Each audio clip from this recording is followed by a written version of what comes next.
নমস্কার বন্ধুরা, আশা করি আপনারা সকলেই ভালো আছেন। বর্ষাকাল তো পড়েই গেল আর শুরু হয়েছে ইলিশের মরশুম। তাহলে চলুন আর দেরি না করে চটজলদি একটা সুন্দর রেসিপি আপনাদের উপহার দেওয়া যাক। ভিডিওটা পুরো দেখবেন, যদি ভালো লাগে চ্যানেলটি অবশ্যই লাইক, শেয়ার এবং সাবস্ক্রাইব করবেন। আমরা বাঙালিরা মাছ খেতে খুব ভালোবাসি। মাছ না থাকলে দুপুরে খাওয়াটা ঠিক জমে না। সেখানে যদি ইলিশ মাছ হয় তো কোনো কথাই নেই। আজকে আমি বেগুন দিয়ে সর্ষে ইলিশ করে দেখাবো। এই জন্য আমি বেগুন কেটে নিয়েছি। বেগুনটা কেটে জলে দিয়ে দিলাম, তারপর নুন হলুদ মাখিয়ে নেব। আর নিচে ইলিশ মাছ আমি নুন হলুদ মাখিয়ে রেখে দিয়েছি। নিয়েছি কিছু উপকরণ।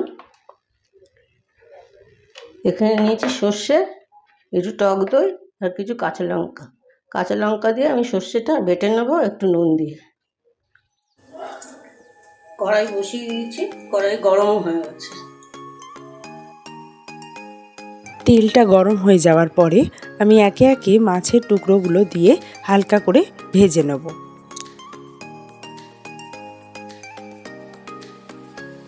এবার গ্যাসের ফ্লেমটাকে মিডিয়ামে রেখে ঢাকা চাপা দিয়ে আমি মাছগুলো ভেজে নিচ্ছি। হালকা ফ্রাই করব, মাছগুলো ডিপ ফ্রাই হবে না। দেখুন মাছগুলো কেমন হালকা ফ্রাই হয়েছে। এবার আমি এগুলো তুলে নিচ্ছি। সব মাছ আমার ভাজা হয়ে গেছে। এবার মাছ ভাজার তেলেই বেগুনগুলো ভেজে নেব। বেগুনে নুন হলুদ দিয়ে মিডিয়াম ফ্লেমে ঢাকা চাপা দিয়ে ভেজে নেব।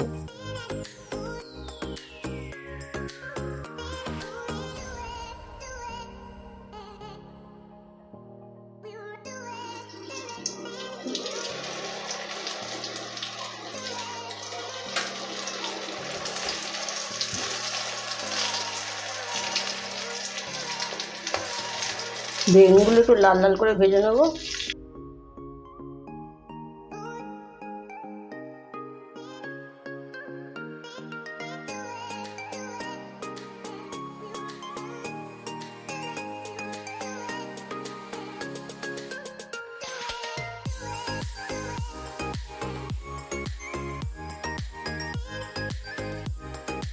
কড়াইতে আরও একটু তেল দিলাম।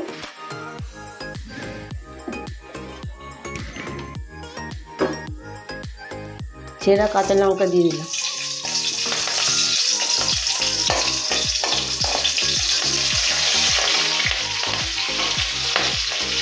একটু হলুদ দিলাম। এবার সর্ষে বাটাটা দিয়ে দেবো। সর্ষে বাটাটা দিয়ে অল্প অল্প করে জল দিয়ে মশলাটাকে ভালো করে কষিয়ে নেব। আর মিডিয়াম ফ্লেমেই গ্যাসের ফ্লেমটা রাখছি, বেশি বাড়াবো না। সর্ষেটা অনেকটা ভাজা হয়ে গেছে। এখানে এবার টক দই দিয়ে দেবো। টক দইটা আগেই ফেটিয়ে রেখেছিলাম। আঁচটা কমিয়ে দিয়েছি, দিয়ে টক দইটা দিয়ে নাড়াচাড়া করছি। মশলা অনেকটা কষে গেছে, তেলও ছেড়েছে। এবার আমি বেগুনগুলো দিয়ে দেবো।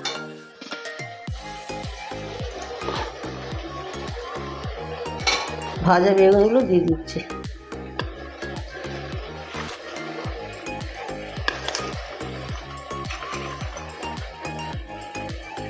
বেগুন ভাজাগুলো দিয়ে আবারও একটু নাড়াচাড়া করে সামান্য জল দিয়ে, ঝোল যেমন রাখবেন আপনারা সেই অনুযায়ী জলটা দিয়ে ভালো করে ফুটিয়ে নিতে হবে। এই সময় আমি লবণটাও একটু চেক করে নিচ্ছি। ঝোল ফুটে গেছে, আমি এবার মাছগুলো দিয়ে দিচ্ছি।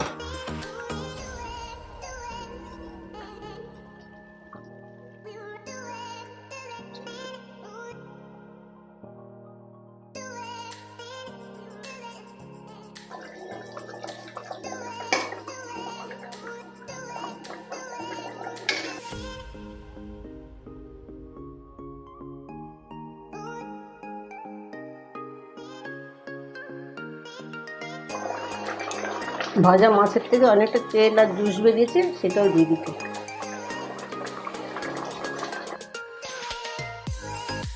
আমার মনে হচ্ছে আর একটু জল লাগবে, ওই জন্য আরেকটু জল দিলাম। মাছগুলো দেওয়া হয়ে গেছে, এবার ঝোলটাকে একটু ফুটিয়ে নেব। মিডিয়াম ফ্লেমে ঢাকনা চাপা দিয়ে 2 মিনিটের জন্য ঝোলটাকে ফুটিয়ে নিচ্ছি। 2 থেকে 3 মিনিট পরে আমি ঢাকনাটা খুললাম, মাছটা রেডি হয়ে গেছে। এরপরে কাঁচা সর্ষের তেল ছড়িয়ে দিচ্ছি। সর্ষের তেলটা দেওয়ার পরে গ্যাসের ফ্লেম বন্ধ করে ঢাকনা দিয়ে আরও 2 মিনিট রেখে দিচ্ছি।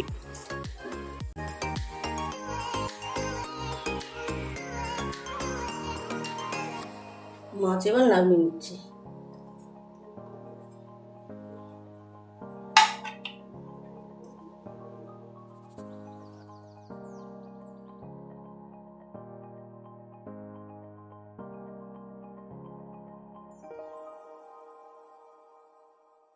আমি যেভাবে বেগুন দিয়ে সর্ষে ইলিশ করি সেটাই আপনাদের সাথে শেয়ার করলাম।